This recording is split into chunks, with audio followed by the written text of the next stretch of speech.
Last week we talked about those heart eyes, and that was, I guess you could say, an unconventional Valentine's Day movie. It was very romantic. It was very sweet in certain parts, and then it was very gory and bloody and just nasty and mean-spirited in other parts. Boy, I ain't never seen a romantic comedy with so much blood, guts, and holes in people's heads and bodies, and it was crazy.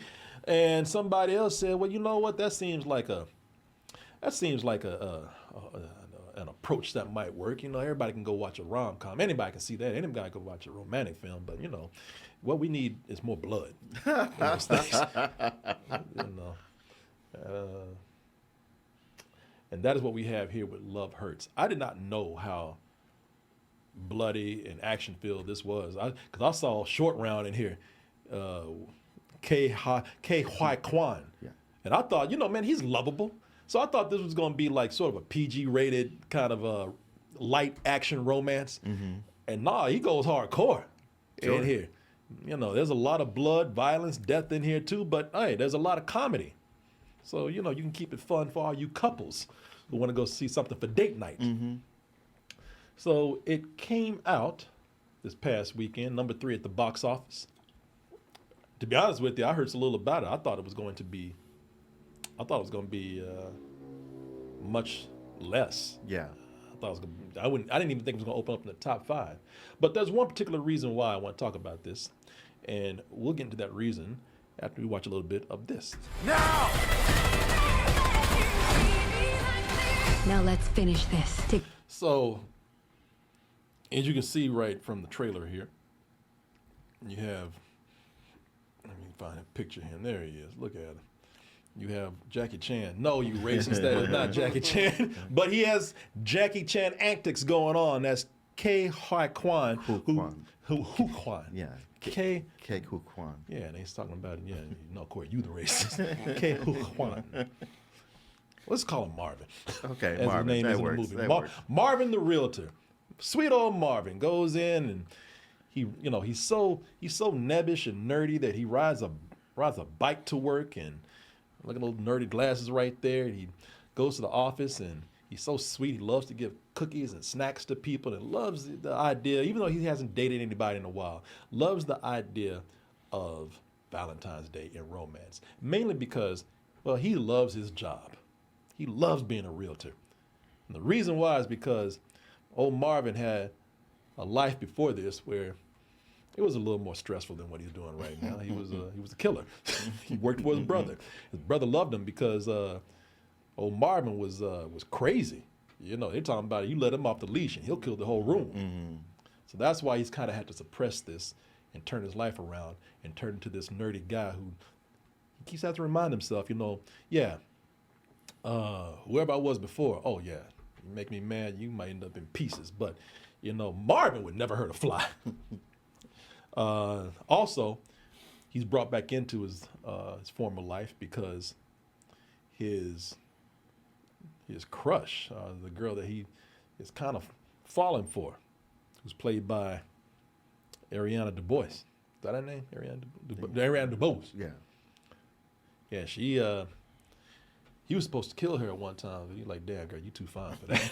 So he lets her go. And now his brother wants him back in the game, well, because he was valuable when he was a killer. And also, you got a job to finish. Right.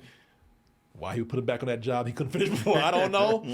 But hey, these villains, they don't really think things through sometimes.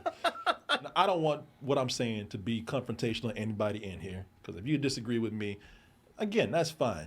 But last week I was telling you about what I feel is one of the best movies of 2025, very early on in the year. And with this, I think this is one of the worst movies of 2025. I hate when you put two characters together and you just tell us they're supposed to like be into each other or they love each other. Him and Ariana DeBose, they ain't got no chemistry. No.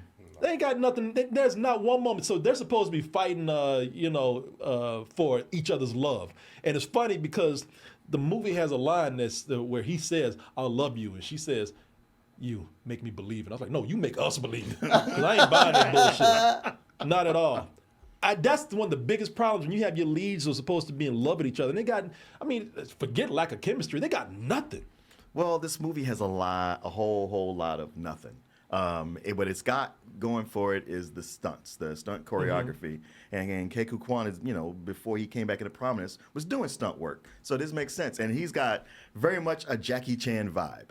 This feels like a Jackie Chan movie that he turned down because it was too violent.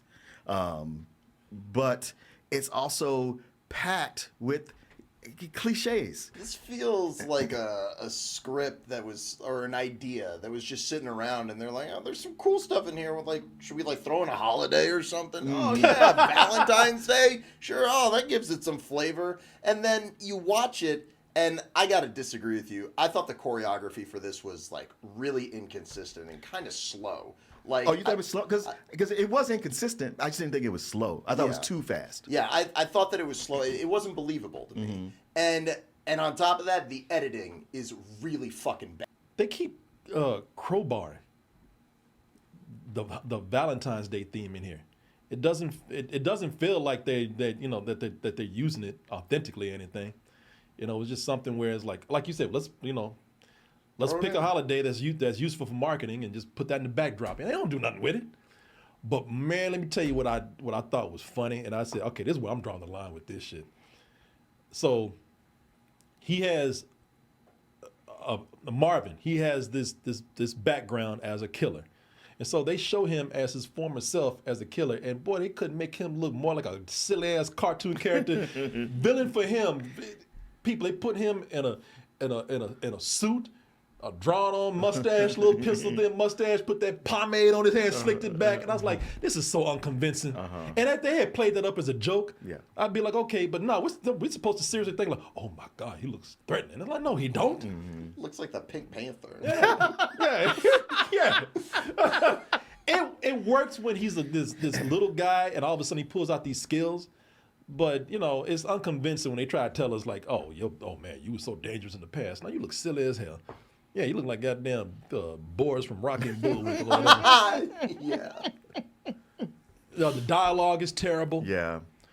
And as much as I like Marshawn Lynch in this, I believe that him and his, some of this feels like also a Tarantino knockoff. Oh, very much so. The funny henchman in a very bloody, violent movie. And also, there's a better version of this movie out there. Nobody. Yeah. With Bob Odenkirk. Yeah. Yeah, So that movie's awesome. Yeah, this is a movie, the same thing. This guy that's supposed to be unsuspecting because he just seems like an average Joe. All of a sudden, we find out, but behind the scenes, he's really a cold killer. This is a much better movie. Yeah. But it's pretty much the same premise. I think for this film, trying to take the action route was a mistake. I think it could have had action, but this should have been given to somebody who was more of a writer for romantic comedies. Yeah, listen, y'all, this is a awesome old bullshit. I'm only saying that because I like the action, but I did not like this movie, man.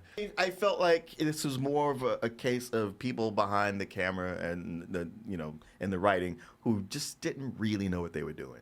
I mean, they knew enough to put a movie together, and stunt-wise, they're like, we got these tricks, we got this house, we can do this thing, but they didn't know how to put an actual movie together with all the pieces that it needed. Yeah. And so that since it wasn't malicious or crass, I feel like it's more of a low rental.